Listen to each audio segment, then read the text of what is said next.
अध्ययन की सुविधा से वैदिक संस्कृति को दो भागों में बांटा गया है। ऋग्वैदिक काल, जो कि 1500 से 1000 ईसा पूर्व तक माना जाता है। उत्तर वैदिक काल, जो 1000 से 600 ईसा पूर्व माना जाता है।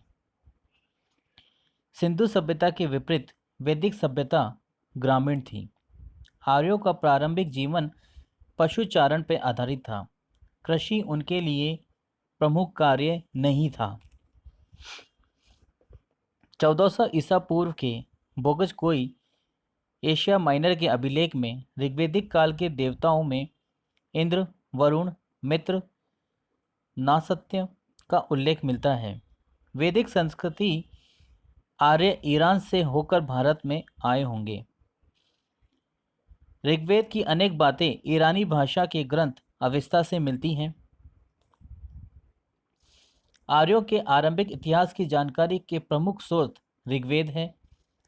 ऋग्वेद से प्राप्त जानकारी के अनुसार आर्यों का विस्तार अफगानिस्तान, पंजाब तथा पश्चिमी उत्तर प्रदेश तक था। सतलज से यमुना तक का क्षेत्र ब्रह्मवत कहलाता था। मनुस्मृति में सरस्वती और दृष्टदती नदियों के बीच के प्रदेश को ब्रह्मवर्त पुकारा गया है। इसे ऋग्वैदिक सभ्यता का केंद्र माना जाता है। ऋग्वेद में आर्य निवास स्थल के लिए सप्त सैंधव क्षेत्र का उल्लेख मिलता है, जिसका अर्थ होता है 7 नदियों का क्षेत्र। ये नदियां हैं सिंधु, सरस्वती, शत्रुदी यानी कि सतलज, विपासा यानी व्यास, परुष्णी यानी रावी, विस्ता यानी झेलम और अस्कनी यानी चिनाब। गंगा व यमुना के 2 आब क्षेत्र एवं उसके सीमावर्ती क्षेत्रों पर भी आर्यों ने कब्जा कर लिया, जिसे ब्रह्मशी देश कहा गया। कालांतर में संपूर्ण उत्तर भारत में आर्यों ने विस्तार कर लिया, जिसे आर्यावर्त कहा जाता है। ऋग्वेद के नदी सूक्त में केवल 21 नदियों का वर्णन किया गया है।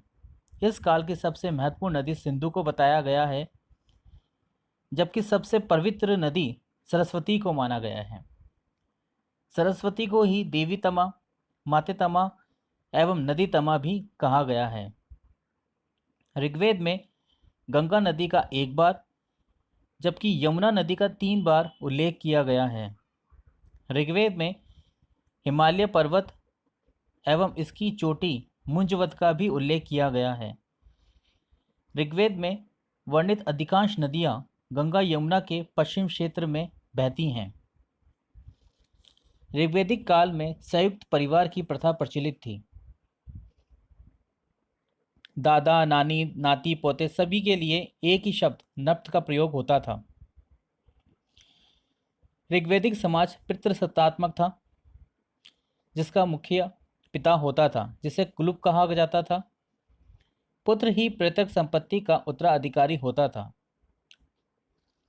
पितृसत्तात्मक समाज के होते हुए भी महिलाओं को मातृ रूप में यथोचित सम्मान प्राप्त था। पुत्रियों का उपनयन संस्कार किया जाता था। विधवा विवाह की प्रथा प्रचलन में थी। शिक्षा के द्वार स्त्रियों के लिए भी खुले हुए थे। ऋग्वेद में लोपामुद्रा, घोषा, सिक्ता, अपाला और विश्ववारा जैसी विदुषी स्त्रियों का वर्णन है। आजीवन अविवाहित रहने वाली कन्या अमाजु कहलाती थी। पुत्र प्राप्ति के लिए नियोग की प्रथा स्वीकार की गई थी। ऋग्वैदिक काल में वर्ण व्यवस्था के चिन्ह दिखाई देते हैं। ऋग्वेद के 10वें मंडल में वर्णित पुरुष सूक्त में 4 वर्णों की उत्पत्ति का वर्णन मिलता है। इसके अनुसार विराट पुरुष के मुख से ब्राह्मण, क्षत्रिय भुजाओं से, वैश्य जांघों से एवं शूद्र पैरों से उत्पन्न हुए हैं। ऋग्वैदिक काल में दास प्रथा का प्रचलन था। आर्य मांसाहारी एवं शाकाहारी दोनों प्रकार का भोजन करते थे। ऋग्वैदिक काल में सोम और सुरा का प्रचलन था। आर्यों के वस्त्र सूत, ऊन और चर्म से बने होते थे। आर्य समाज में विवाह एक पवित्र संस्कार माना जाता था। समाज में 2 प्रकार के विवाह प्रचलित थे। अनुलोम विवाह, जिसमें उच्च वर्ण का पुरुष होता है और निम्न वर्ण की स्त्री। प्रतिलोम विवाह, जिसमें उच्च वर्ण की स्त्री होती है और निम्न वर्ण का पुरुष।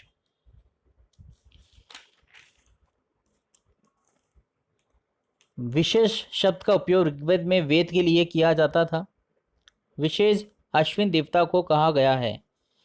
यक्ष्मा तपेदिक का उल्लेख अनेक स्थानों पर हुआ है। मृतकों को प्राय अग्नि में जलाया जाता था, लेकिन कभी कभी दफनाया भी जाता था। सभा वृद्ध या अभिजात लोगों की संस्था थी। इसे मंत्री परिषद कहा जाता था। समिति सामान्य जनता के प्रतिनिधि सभा थी। ये राजा पे नियंत्रण रखती थी। इसके सभापति को ईशान कहा जाता था।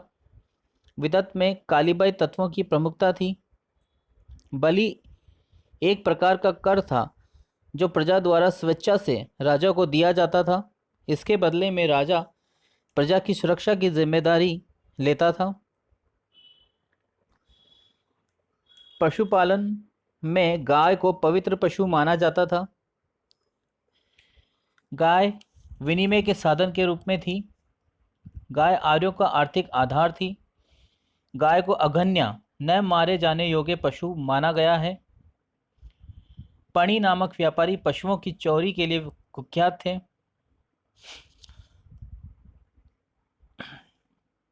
घोड़ा, गाय, बैल, भैंस, बकरी, ऊंट आदि पशु भी उपयोगी पशु थे। ऋग्वेद के चतुर्थ मंडल में कृषि संबंधी कार्यों का वर्णन है। एक ही अनाज यव जौ का उल्लेख मिलता है। कृषि से संबंधित केवल 3 ही शब्द ऋग्वेद में पाए गए हैं: उर्दर, धान्य और संपत्ति। जहाँ उर्दर का अर्थ अनमापक बर्तन, धान्य का अर्थ अनाज है। इस काल में दासों को खेती पे लगाया जाता था। वेकनाट सूदखोर थे जो बहुत अधिक ब्याज लेते थे। कर का भार वैश्य समुदाय पे था। आयत शब्द का प्रयोग इस काल में हुआ है, जिसकी पहचान तांबे व कांसे के रूप में की गई है। ऋग्वैदिक संस्कृति के लोग लोहे से परिचित नहीं थे। आकाश के देवताओं में सूर्य, धोष, वरुण, मित्र, पूषण, विष्णु, सविता, आदित्य, उषा, अश्विन को माना गया है। अंतरिक्ष के देवता इंद्र, रुद्र, मरुत, वायु, प्रंच्य, यम, प्रजापति को माना गया है। पृथ्वी के देवता अग्नि, सोम, पृथ्वी, बृहस्पति, सरस्वती को माना गया है। ऋग्वेद में इंद्र को पुरंदर भी कहा गया है। ऋग्वेद के 250 सूक्त इंद्र को समर्पित हैं। इंद्र को आर्यों का युद्ध नेता तथा वर्षा, आंधी, तूफान का देवता माना गया है। इंद्र आर्यों में सर्वाधिक महत्वपूर्ण है। दूसरा महत्वपूर्ण देवता अग्नि है, जिन्हें 200 सूक्त समर्पित हैं। अग्नि का कार्य मनुष्य और देवताओं के बीच मध्यस्थता स्थापित करना था। तीसरे प्रमुख देवता वरुण हैं, जिन्हें 30 सूक्त समर्पित हैं और जो जल निधि का प्रतिनिधित्व करते हैं। अर्थात वरुण नदियों, जल एवं समुद्र का देवता था। वरुण को ऋतस्य गोपा कहा जाता है। सूर्य प्रकाश का देवता था।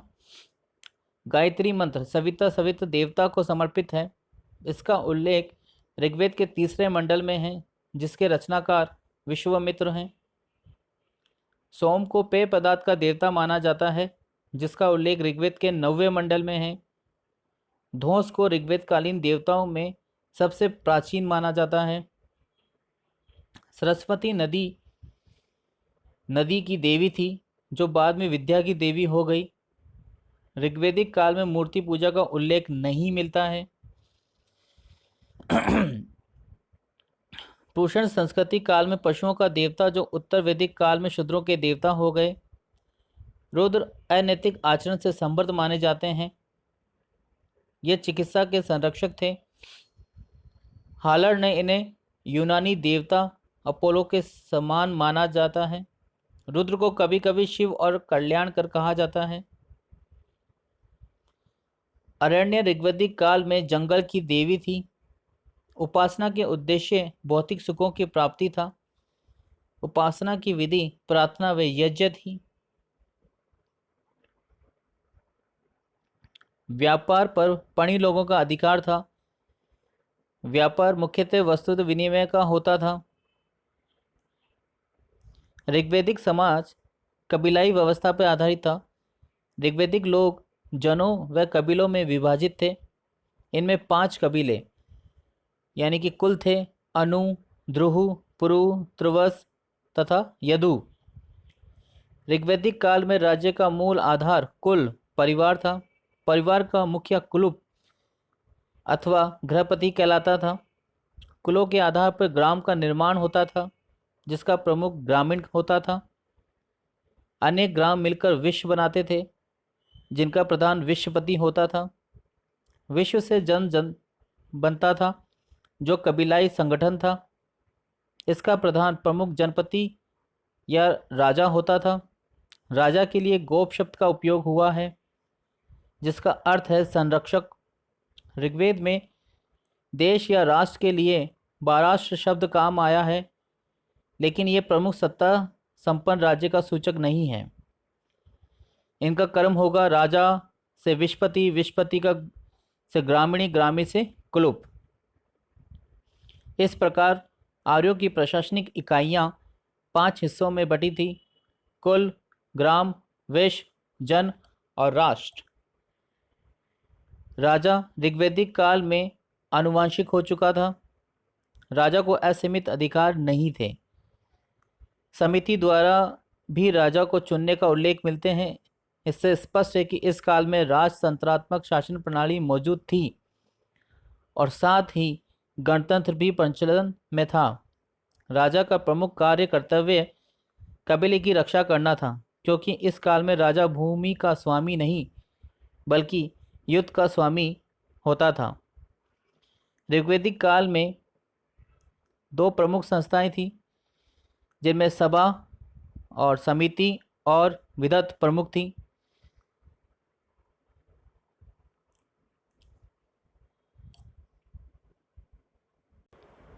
ऋग्वैदिक कालीन नदियों और उनके आधुनिक नाम: कुंभ या कुंभा नदी, आधुनिक नाम काबुल। सदानीरा नदी, आधुनिक नाम गंडक नदी। गोमती नदी, आधुनिक नाम गोमल। कुमु नदी, आधुनिक नाम कुर्रम नदी। सिंधु नदी, आधुनिक नाम इंडस या सिंध नदी।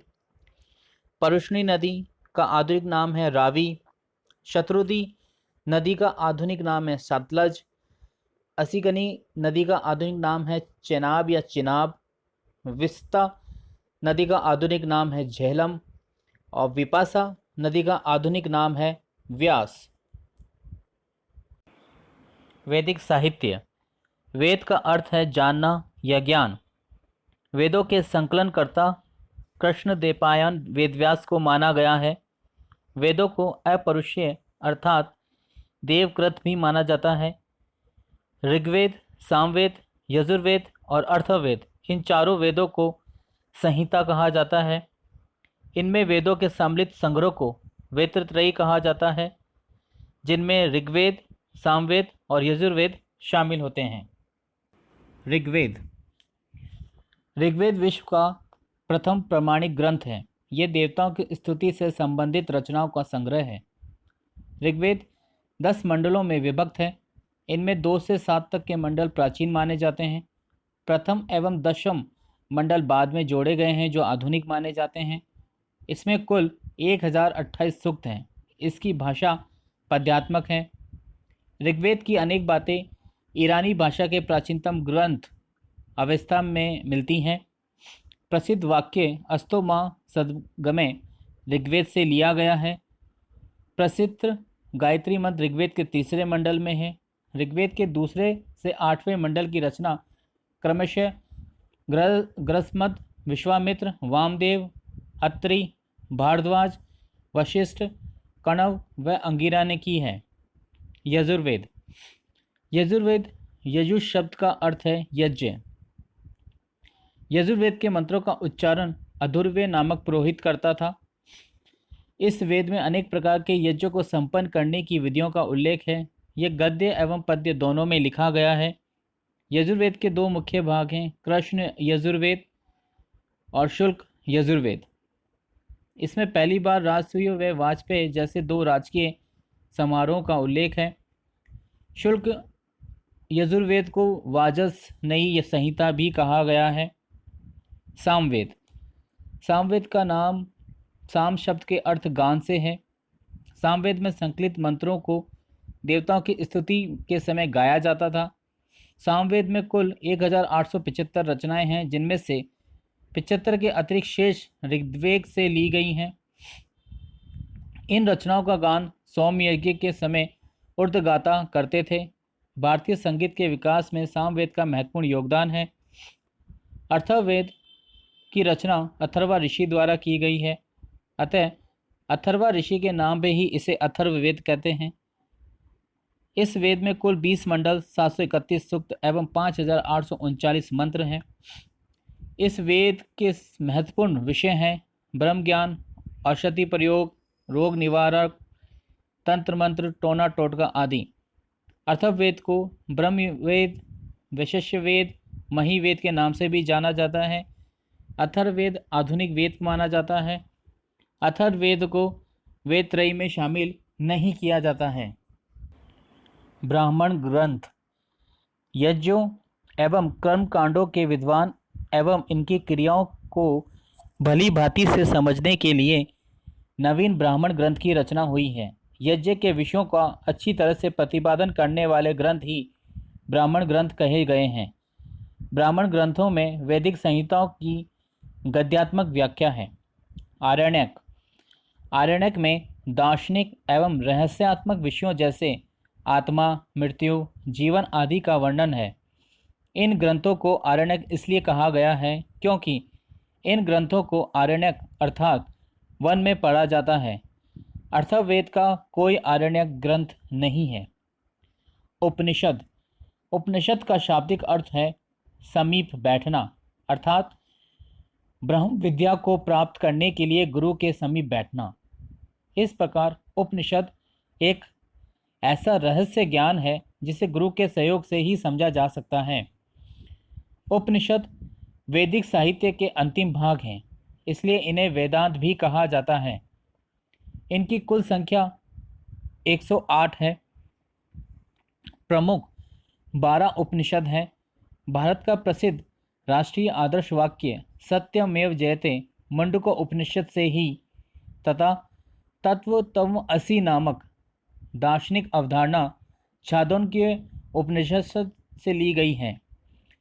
आध्यात्म ज्ञान के संबंध में नचिकेता एवं यम संवाद कठोर उपनिषद से लिया गया है। उपनिषद प्राचीनतम दार्शनिक विचारों का संग्रह है। वेदांग। वेदों के अर्थ को अच्छी तरह से समझने के लिए वेदांग सहायक होते हैं। इनमें कम शब्दों में अधिक तथ्य रखने का प्रयास किया गया है। वेदांगों की संख्या 6 है। इनके नाम हैं शिक्षा, कल्प, व्याकरण, निरुक्त, छंद एवं उपवेद। आयुर्वेद। इसके ब्राह्मण ग्रंथ हैं ऐतरेय ब्राह्मण, कौशितकी ब्राह्मण। इसके उपनिषद हैं ऐतरेय उपनिषद, कौशितकी उपनिषद। यजुर्वेद। इसका उपवेद है धनुर्वेद। इसके 2 ब्राह्मण हैं शतपथ ब्राह्मण और तैत्तरीय ब्राह्मण। इसके उपनिषद हैं ईशो उपनिषद, बृहदारण्यक कोपनिषद, कठोपनिषद, मैत्रायणी उपनिषद, श्वेता श्वेतोपरी उपनिषद। सामवेद। इसका उपवेद का नाम है गंधर्ववेद। इसके ब्राह्मण ग्रंथ हैं पंचविश, षड्विश एवं जैमिनीय ब्राह्मण। इसके उपनिषद हैं छांदोग्य उपनिषद, कैनो उपनिषद। अथर्ववेद। इसका उपवेद का नाम है शिल्पवेद। इसके ग्रंथ का नाम है गोपथ ब्राह्मण। इसके उपनिषद का नाम है प्रश्नोपनिषद, मुंडकोपनिषद, मांडुक्योपनिषद। प्रमुख दर्शन एवं उनके प्रवर्तक। पहला दर्शन है सांख्य दर्शन। ये कपिल सांख्य कारिके के द्वारा दिया गया है। दूसरा दर्शन है योग दर्शन। इसे पतंजलि के द्वारा दिया गया है। इसमें योग सूत्र प्रमुख है। तीसरा दर्शन है न्याय दर्शन, जिसे गौतम के द्वारा दिया गया है न्याय सूत्र के रूप में। अगला दर्शन है वैश्विक दर्शन, जो कणाद या उलुक के द्वारा दिया गया है। इसके बाद है पूर्व मीमांसा, जिसे जैमिनी द्वारा दिया गया है। उत्तर मीमांसा, जिसकी रचना बादरायण या ब्रह्मसूत्र के द्वारा की गई है। दोस्तों, ट्रैक ऑन स्टडी पर भी हमारे स्टडी से संबंधित कुछ पॉइंट्स और इम्पॉर्टेंट फैक्ट्स आप लोगों को दिए जाते हैं। एस बुक ऑनलाइन चैनल अभी वर्तमान में रिट से संबंधित जो स्टूडेंट्स हैं उनकी हेल्प के लिए ऑडियो नोट्स प्रोवाइड कर रहा है। आप जो ज़रूरतमंद हैं उनको इसके बारे में बताएं। बहुत ही इम्पॉर्टेंट फैक्ट्स और बहुत ही इम्पॉर्टेंट थॉट्स ही आप लोगों तक पहुंचाई जा रही हैं, जो आपके रिट के एग्ज़ाम से इम्पॉर्टेंट हैं। ये ऑडियो नोट्स आप कभी भी कहीं पे भी कैसे भी बैठे बैठे सुन सकते हैं। इसे ज़्यादा से ज़्यादा शेयर करें। एस बुक ऑनलाइन चैनल सिर्फ स्टडी के लिए है और अभी वर्तमान में ये रिट वालों के लिए बहुत ज़्यादा प्रयासरत हैं। धन्यवाद दोस्तों। Thanks for watching, thanks for listening. Subscribe करना ना भूलें। सब्सक्राइब कीजिए, शेयर कीजिए और लाइक करना भी ना भूलें। लाइक भी करिएगा। दोस्तों, आगे भी रिट से संबंधित जो इम्पोर्टेंट फैक्ट्स हैं वो आप लोगों के सामने आते रहेंगे। आप लोग बने रहिए इस चैनल के साथ। रिट का एग्ज़ाम आने वाले 2 महीनों में ही होने वाला है और रिट एग्ज़ाम से संबंधित जितने भी फैक्ट्स हैं जो एग्ज़ाम में आने वाले ही हैं, उनसे जुड़ी हुई जितनी भी बातें हैं, एस बुक ऑनलाइन चैनल आपके पास लाता रहेगा। Thank you so much. धन्यवाद। Thank you so much.